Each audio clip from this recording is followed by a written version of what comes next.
Good morning. आज के इस लेक्चर में आप सबका वेलकम है।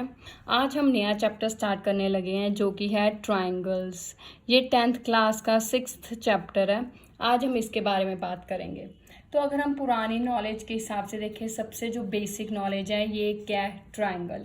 इसके कितने साइड्स हैं? 3, 1, 2 और 3। और इसके कितने एंगल्स होते हैं? 1, 2 एंड 3। 3 एंगल्स होते हैं, 3 साइड्स, एक क्लोज्ड फिगर। ठीक है, ये तो बहुत पुरानी नॉलेज है, बेसिक नॉलेज है। ठीक है, एक्चुअल में हमने इस चैप्टर में जो बात करनी है वो है सिमिलैरिटी कंसेप्ट की। आपने इससे पहले छोटी क्लासेस में पढ़ा होगा एक कंसेप्ट कॉन्ग्रुएंसी। हम देखेंगे ये दोनों एक दूसरे से रिलेटेड है। कौन से दो फैक्टर्स के साथ रिलेटेड है? इनका कंसर्न है शेप एंड साइज से। इन दो चीज़ों से ये दोनों कंसेप्ट जो है रिलेटेड है। अब कैसे रिलेटेड है ये हम देखते हैं। जैसे कि मैंने पहले ही आपके लिए ये 3 ट्रायंगल्स कट करके रखे हुए हैं, अगर आपको दिखते हो। अब इन ट्रायंगल्स की क्या खासियत है हम देखते हैं। ये देखिए, ये शेप में तीनों ट्रायंगल्स है, दिख ही रहा है ये तीनों। ये भी एक ट्रायंगल है ना, और ये भी एक ट्रायंगल है, ये भी एक ट्रायंगल है। तीनों ट्रायंगल्स है शेप में, तो शेप तो इनकी तीनों की सेम है। अब बात करते हैं साइज की। अगर ये देखें, मैं इसके ऊपर ये लगाकर देखूं तो क्या ये जो है सेम है कि नहीं है, यही देखना है अब हमने। तो आप देख सकते हैं ये मैंने एक के ऊपर दूसरा रखा तो मेरी ये साइज क्या है, दोनों का सेम है। कैसे साइज सेम है? अगर ये बड़ा छोटा होता तो नीचे वाला ट्रायंगल हमें साइड से दिखता, लेकिन आप देख रहे हैं हमें साइड से कुछ नहीं दिख रहा। तो इसका मतलब इन दो ट्रायंगल्स की जो साइज है वो क्या है, बराबर है। साइज का मेजरमेंट क्या है, सेम है। तो इसका मतलब ये शेप में भी सेम है दोनों ट्रायंगल्स, और साइज में भी सेम है। तो इन दोनों को हम क्या कहेंगे, कॉन्ग्रुएंट ट्रायंगल्स। जो ट्रायंगल्स शेप और साइज में क्या हो, सेम शेप हो और सेम क्या हो, साइज हो, तो उनको क्या कहेंगे, कॉन्ग्रुएंट ट्रायंगल्स।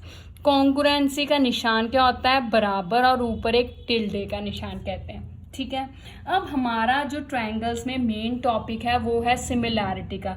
सिमिलैरिटी का किससे कंसर्न है? इसका कंसर्न अकेला शेप से है। जैसे कि मान लीजिए ये है, एक ये ट्रायंगल और एक ये ट्रायंगल, या ये ट्रायंगल कोई भी ले लीजिए। तो अगर अब मैं देखूं, इसमें मैं उसी तरह रखूं, तो आप देख सकते हैं कि दोनों की शेप सेम है। ये भी ट्रायंगल, वो भी ट्रायंगल, पर साइज सेम है नहीं। ये ब्राउन वाला छोटा है, ब्लू वाला नीचे जो ब्लू वाला कलर ट्रायंगल है वो दिख रहा है ना साइड पे, इसका मतलब वो बड़ा है। ठीक है, अगर ये बड़ा है तो इसका मतलब साइज तो सेम नहीं है पर शेप सेम है। तो फिर इन दो ट्रायंगल्स को क्या कहेंगे हम, सिमिलर।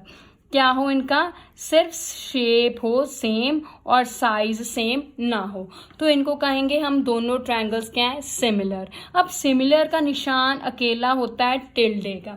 ये मतलब कि सिमिलर कि दोनों की शेप सेम है, और अगर बराबर हो जाए साथ में तो मतलब कि साइज भी बराबर है, तो इसलिए कॉन्ग्रुएंट। ठीक है, अब हमने क्योंकि इस चैप्टर में मेन सिमिलर कंसेप्ट को पढ़ना है, उससे रिलेटेड क्वेश्चंस, थ्योरम्स करने हैं, तो इसीलिए हमारा मेन फोकस इस टॉपिक पर होगा, सिमिलर पर।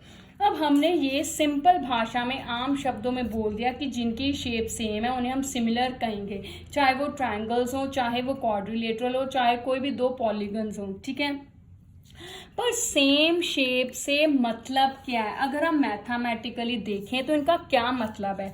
सेम शेप का मतलब है, देखिए जैसे ये मेरे पास दो सिमिलर ट्रायंगल्स हैं। ठीक है, अब सेम शेप का मतलब है, पहला जो इसका मैथमेटिकल एनालिसिस है वो है कि कॉरेस्पॉन्डिंग एंगल्स, जैसे ये एंगल और ये एंगल, ये दोनों आपस में क्या होने चाहिए, बराबर। अगर ये 60 डिग्री का एंगल है तो ये भी 60 का ही होना चाहिए। उसी तरह अगर ये 45 का है तो ये भी 45 का ही होना चाहिए। ये जितने डिग्री का एंगल होगा तीसरा उतने डिग्री का ही एंगल होगा। मतलब कॉरेस्पॉन्डिंग एंगल्स जो हैं वो आपस में क्या होने चाहिए, बराबर, तभी शेप सेम आएगी। कैसे? मान लीजिए मेरे पास ये एक मैं ट्रायंगल ले लेती हूँ, ये बड़ा, और ये मैं ले लेती हूँ एक ऐसा। ठीक है, अब मान लीजिए ये 60 डिग्री है तो ये भी 60 ही होना चाहिए।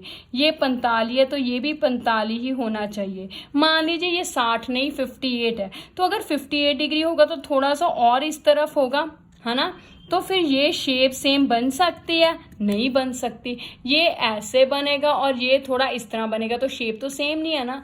तो शेप सेम का मतलब हम क्या कहते हैं कि उनके जो कॉरेस्पॉन्डिंग एंगल्स हैं वो आपस में क्या होने चाहिए? बराबर, सेम मेजर के होने चाहिए। दूसरा जो इसकी एनालिसिस है वो है कि साइड्स कॉरेस्पॉन्डिंग सेम रेशियो में होनी चाहिए। मतलब इस ट्रायंगल की ये पहली साइड है, उसी तरह इस ट्रायंगल की ये पहली साइड है। अब मान लीजिए ये साइड इस ट्रायंगल की 12 सेंटीमीटर की है और ये है 18 की, तो इन दोनों की रेशो ली 12 इसकी 18 इसकी, ठीक है। इस साइड की बात करें, ये साइड इसकी 8 सेंटीमीटर है, नीचे वाले की इधर वाली साइड कितने सेंटीमीटर है? 12 सेंटीमीटर, ठीक है। ये हम सिर्फ एक एस्टिमेट ले रहे हैं। ये निचले वाली साइड ब्राउन वाले ट्रायंगल की 10 सेंटीमीटर है, यहाँ पे अच्छे से लिख लेते हैं, तो 10 सेंटीमीटर है। और ब्लू वाली की नीचे वाली जो साइड है वो कितनी है? 15 सेंटीमीटर है, ठीक है। ये हमने इनकी साइड्स के एस्टिमेट लिए। ऊपर वाली जो सारी साइड्स है वो ब्राउन ट्रायंगल की हैं, नीचे वाली साइड्स ब्लू ट्रायंगल की हैं, बड़े वाले की, ठीक है। अब हम इनकी रेशो ले लेते हैं। रेशो का मतलब न्यूमरेटर डिवाइडेड बाय डिनोमिनेटर। तो अब इनको ये टेबल पे कट होते कट करते हैं। 6 के टेबल पे 6 2 का 12, 6 3 ज़ा 18। अब 4 के टेबल पे 4 2 का 8, 4 3 ज़ा 12। 5 के टेबल पे 5 2 का 10, 5 3 ज़ा 15। तो अब आपने देखा कि तीनों का जो अल्टीमेट आंसर है 2/3, 2/3, 2/3 आया। तीनों की रेशो सेम है ना, तो ये दूसरी एनालिसिस है शेप सेम की। तो अब हमें पता चला कि हम किसी भी दो फिगर्स को सिमिलर कैसे कहेंगे अगर उनकी शेप सेम हो। शेप सेम का एक्चुअल में मीनिंग क्या है कि उनके जो कॉरेस्पॉन्डिंग एंगल्स है वो बराबर होने चाहिए। दूसरी बात, उनके जो कॉरेस्पॉन्डिंग साइड्स हैं उन सब साइड्स की रेशो क्या हो? आपस में बराबर हो, आपस में क्या हो? बराबर, ठीक है। अब हमने ये बात समझ ली है, तो अब हम इसको रिटर्न लिख लेते हैं कि क्या होता क्या है। मतलब तो क्या लिखेंगे कि 2 triangles are said to be similar, क्योंकि हमने इसमें मेन ट्रायंगल्स का कंसेप्ट करना है, इसीलिए मैं ट्रायंगल्स पर लिख ली हूँ। 2 triangles are said to be similar if they have same shape। That is, अब शेप का क्या मतलब हुआ? That is first part, corresponding angles are equal, corresponding angles are equal. और दूसरा पॉइंट क्या है कि corresponding sides are in same ratio, corresponding sides are in same ratio, ये मीनिंग है, ठीक है, मैथमेटिकली। तो ये तो हो गया सिमिलर का। अब इसको डिनोट कैसे करते हैं? सिमिलरिटी इज डिनोटेड बाय, इस टॉपिक को, इसको कैसे डिनोट करते हैं? डिनोटेड बाय इस निशान से ऐसे। इसे प्रोनाउंस कैसे करते हैं? Which is pronounced by, pronounced as, pronounce कैसे करते हैं? टिल्डे। ये आपने कंप्यूटर पे भी देखा होगा, कंप्यूटर पे टिल्डे बिल्कुल इस तरफ जो है लेफ्ट के ऊपर बिल्कुल टॉप पे होता है। कीबोर्ड पे आप देखोगे लेफ्ट बिल्कुल टॉप पे टिल्डे का इस तरह का निशान होता है, उसे बोलते हैं टिल्डे, ठीक है। ये सिमिलर का निशान है, ठीक है। तो कैसे लिखते हैं? मान लीजिए ये ट्रायंगल ए बी सी है, triangle A B C is similar to triangle D E F. ऐसे लिखते हैं कि कोई भी दो पहले ट्रायंगल का नेम दूसरे का और बीच में, मतलब इन दोनों की शेप जो है सेम है। अब शेप सेम का क्या मतलब है वो हमने यहाँ पे देख लिया, ठीक है। अब जिन ट्रायंगल्स के एंगल्स सारे इक्वल हों तो उन्हें कौन से ट्रायंगल्स, ये तो सिमिलर हो गए कि दोनों सिमिलर है, पर उन ट्रायंगल्स को क्या कहते हैं? Equi angular triangles. क्या कहते हैं? Equi angular triangles. Equi angular triangles मतलब triangles whose corresponding angles are equal, जैसे कि ये है कोई भी, जैसे कि हमने ये बनाए थे। अब इन तीनों का जो ये कॉरेस्पॉन्डिंग एंगल्स बराबर है ना, तो इनको क्या कहेंगे? Equi angular triangles.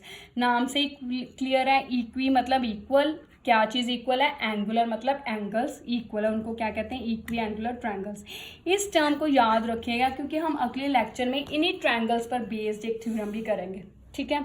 अब इससे रिलेटेड कुछ वन वर्ड जो हैं ऑब्जेक्टिव टाइप क्वेश्चंस हैं, तो क्या क्वेश्चंस है वो हम फटाफट से देख लेते हैं। पहला क्वेश्चन है, कहता all circles are dash, all circles are dash, similar या कॉन्ग्रुएंस में से हमने आंसर देने कि सारे सर्कल्स कॉन्ग्रुएंट है कि सिमिलर है। तो क्या कहेंगे आप? सिमिलर के कॉन्ग्रुएंट। सिमिलर का मतलब हमने कहा था सेम शेप, कॉन्ग्रुएंट का कहा था शेप के साथ साथ साइज भी। अब यहाँ पे सर्कल्स तो ये तो पता चल गया कि शेप सबकी सर्कल है, पर साइज नहीं पता है कि सारे रेडियस भी सेम है। अगर रेडियस सेम होता तो साइज पता चल जाता, फिर हम कॉन्ग्रुएंट कह सकते थे। पर अब यहाँ पे उसने रेडियस का कोई डायमीटर रेडियस के बारे में कोई बात नहीं कही, सिंपल ये बता दिया कि सारे सर्कल्स है, तो इसका मतलब अकेली शेप सेम है, तो फिर ये क्या हुए? सिमिलर हुए, ठीक है। उसी तरह एक है all squares are dash, all squares are dash, ये भी कहता है स्क्वायर्स क्या है? सिमिलर के कॉन्ग्रुएंट। वैसे ही अब स्क्वायर्स सारे स्क्वायर्स होते हैं और हमें ये भी पता है कि स्क्वायर्स के सारे एंगल्स, ये स्क्वायर है और इसके सारे एंगल्स कितने डिग्री के होते हैं? 90 डिग्री के होते हैं। मतलब एंगल्स सारे बराबर हो गए और इनकी एक, अगर ये 4 4 4 सारी साइड होगी तो दूसरे की भी 5 5 5 5 होगी, तो रेशो तो 4/5 4/5 सेम ही आएगी सबकी। तो इसका मतलब एंगल्स भी बराबर है, कॉरेस्पॉन्डिंग साइड्स की रेशो भी बराबर होगी, तो इसका मतलब ये भी क्या होंगे? सिमिलर, ठीक है। कॉन्ग्रुएंट नहीं होंगे, ठीक है। कॉन्ग्रुएंट के लिए हमें साइज भी सेम चाहिए, अगर यहाँ पे 4 4 4 है तो वो भी 4 4 4 ही चाहिए, तब साइज बराबर होगा। एंड द लास्ट है, इसमें अब उसने कहा कि आप बताइए all dash triangles are similar, कहता कौन से ट्रायंगल्स सिमिलर हैं? ऑप्शन उसने दी है इक्विलेटरल या आइसोसेलेस में से, आइसोसेलेस और वो कहता इक्विलेटरल, इसमें से बताइए कि कौन से ट्रायंगल्स सिमिलर है। हाँ जी बोलिए। देखिए इक्विलेटरल ट्रायंगल कौन से होते हैं? अगर हम बात करें वो ट्रायंगल्स जिनकी सारी साइड्स बराबर हो, अगर ये 5 5 5 है तो ये भी 5 5 5, जिन ट्रायंगल्स की सारी साइड्स बराबर हो और जिनके सारे एंगल्स भी बराबर होते हैं, कितने डिग्री के होते हैं? 60 डिग्री के, वो इक्विलेटरल ट्रायंगल्स होते हैं। सारी साइड्स बराबर, सारे एंगल्स भी बराबर और उनका फिक्स मेजरमेंट होते हैं 60 डिग्री। जबकि आइसोसेलेस ट्रायंगल कौन सा होता है? जिसकी सिर्फ 2 साइड्स बराबर होती हैं, ये 4 4, तीसरी साइड बराबर नहीं होती और इनके एंगल्स के बारे में भी हम कुछ नहीं कह सकते। तो इसका मतलब हमारे पास जो सिमिलैरिटी की डेफिनेशन थी, एंगल्स बराबर होने चाहिए। आइसोसेलेस में हम एंगल्स के बारे में कुछ नहीं कह सकते। कॉरेस्पॉन्डिंग साइड सेम रेशो, तो 2 साइड्स की तो रेशो सेम होगी पर तीसरी की नहीं सेम होगी, तो इसका मतलब साइड्स का भी यहाँ पे गड़बड़ है, तो इसका मतलब इसकी ये ऑप्शन नहीं हो सकती। फिर कौन सी ऑप्शन होगी? इक्विलेटरल। वैसे भी देखिए इक्विलेटरल में सारी साइड्स बराबर हैं तो स्क्वायर की वजह से सेम रेशो आएगी। दूसरी बात, सारे एंगल्स बराबर होते हैं, 60 डिग्री के ही होते हैं, तो ऑब्वियसली दोनों में सारे एंगल्स ही बराबर होंगे, तो पहला पॉइंट भी हो जाएगा क्लियर, है ना। तो ये एक 1 मार्क के कुछ ऑब्जेक्टिव टाइप क्वेश्चंस हैं, ये पेपर्स या कॉम्पिटिटिव एग्जाम्स में आते हैं। अब आपने ये क्या करना, आपका होमवर्क है 6.1 में इससे रिलेटेड, इंट्रोडक्शन से रिलेटेड जो भी 1 मार्क क्वेश्चंस है उसकी प्रिपेयर कीजिए। अगले लेक्चर में हम इससे इम्पॉर्टेंट, बहुत इंपॉर्टेंट थ्योरम करेंगे। Till then thank you, have a nice day.